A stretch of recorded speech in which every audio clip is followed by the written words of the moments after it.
lean over.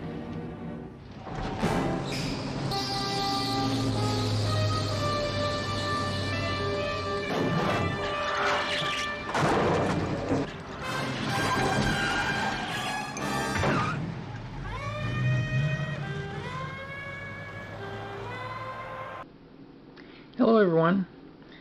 So I wanted to show you my latest project. This is the 1971 Mustang from Diamonds Are Forever, the Bond film. This is my buildup of the AMT MPC version of this car.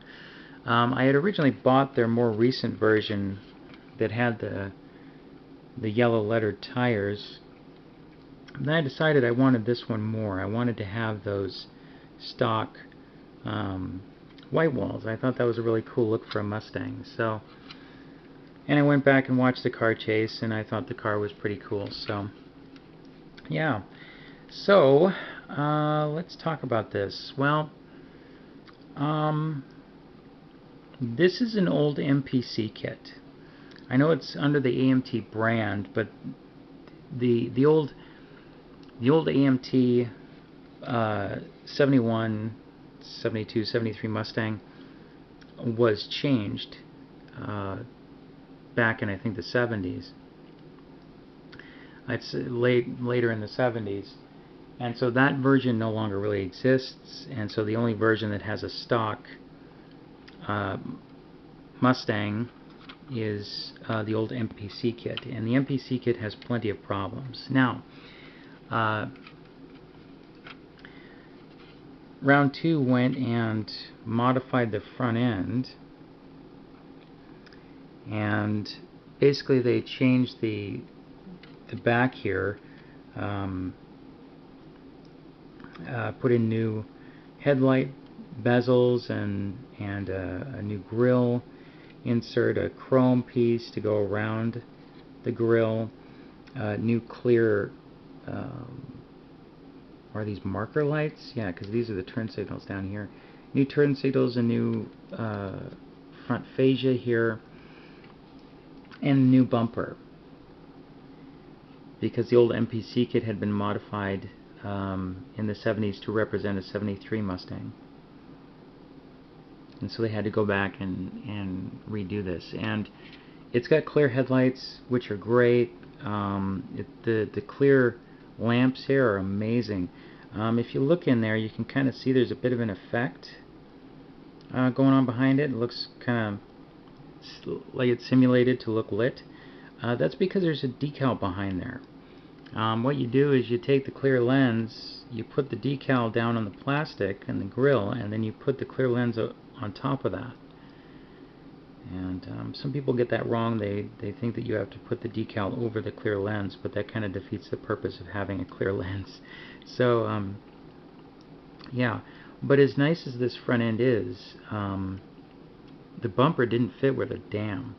So I actually had to get it to fit flush up against the body, I had to cut away quite a bit here of the turn signal indicators under the bumper, and which required me to repaint those, so they kind of lost that effect that they had with the decal. And I had to do some trimming on the bumper itself to get it to fit flush. So, but it looks really nice.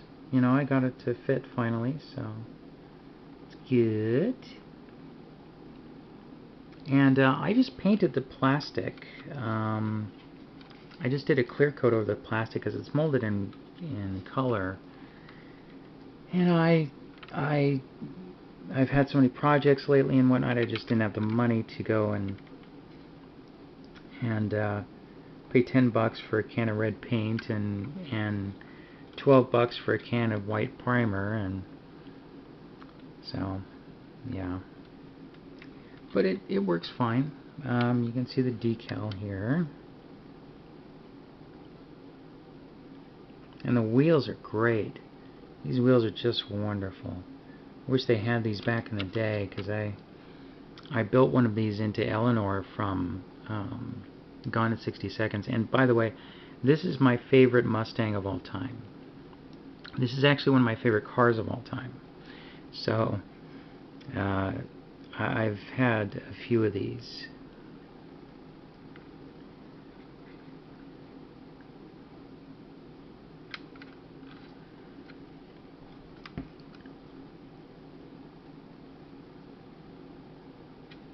And I did drill out the exhaust pipes, which I'm pretty proud of that, because they are kind of they do kind of stick out on this car, you know, they're part of the whole look. Now, you know, it's a pretty basic build-up, but I did add these windows here in the back, right here. And that's just clear sheet styrene. You can buy it on eBay or, you know, in certain well-stocked hobby stores. And you know, because the car in the movie had those, and you know, Mustangs had those, so it kind of completes the look, I think.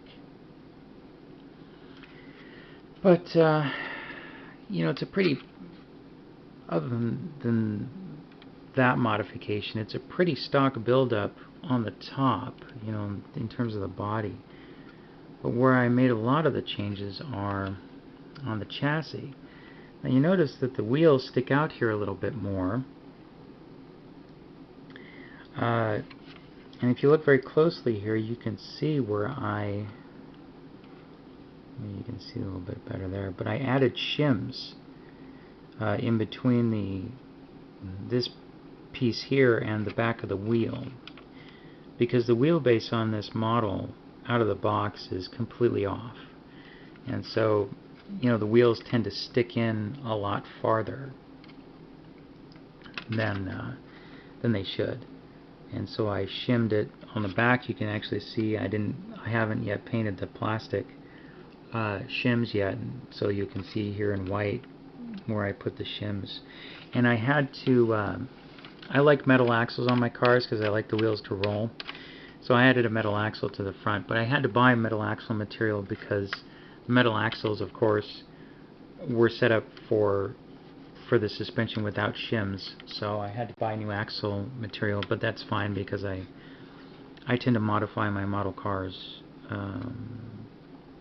in that way, so it's always nice to have that stuff on hand. There is a problem though here.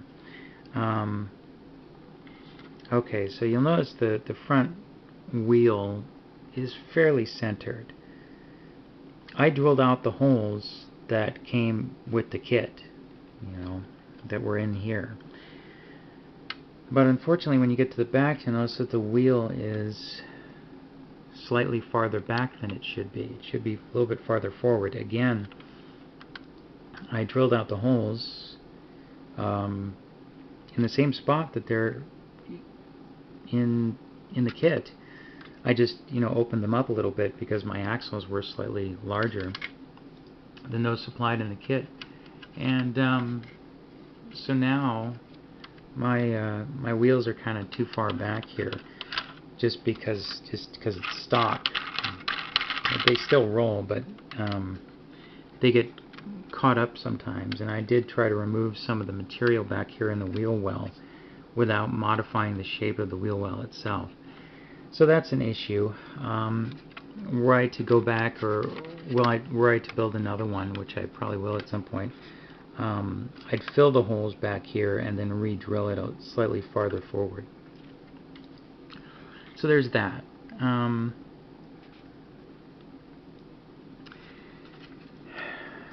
But you also notice that this thing sits a little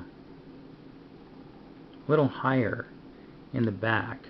If you build the kit stock, the gas tank and the exhaust pipes will actually be farther up into the body, to the point where you can't really see them. Well, when I was looking at it, just sitting on the box, trying to get the right stance, the stance was all wrong. So I added shims to the top of the chassis where it rests on the interior tub on this part back here, and the shims were about this thick. So I just added shims back there, and it brought the stance close to how it should look. Let me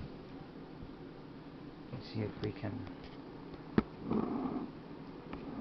an idea here. So you'll notice the stance is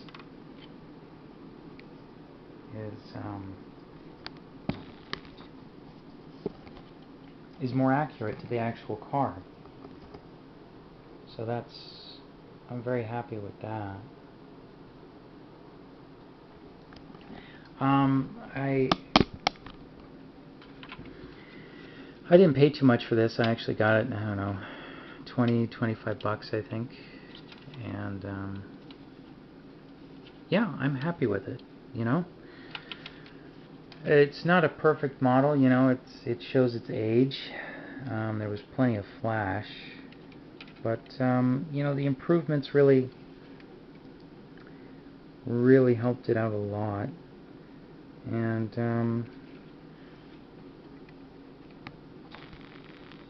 I say it's worth a buy, you know, whether you buy this version or the one they just released, which doesn't have the white walls. It has yellow lettering on it. It's basically the same model. So yeah, this is a really, I love this car. I always wanted to buy one of these, but couldn't find one in good condition, and then by the time I found one that I really loved, it went for more than what I was willing to pay for it. That and owning old cars is kind of it's a major commitment, you know. It's like having a kid. So they require a lot of work and a lot of money. So, but yeah, cool car, fun model. Anyway, that's it. Thanks for watching, everybody. I appreciate it. If you subscribed, thank you. If you would like to subscribe, I'd appreciate that. If you want to support me on Patreon so I can keep building models like this, you can do so at the link in the description. And yeah, thanks for watching, everybody. Bye-bye.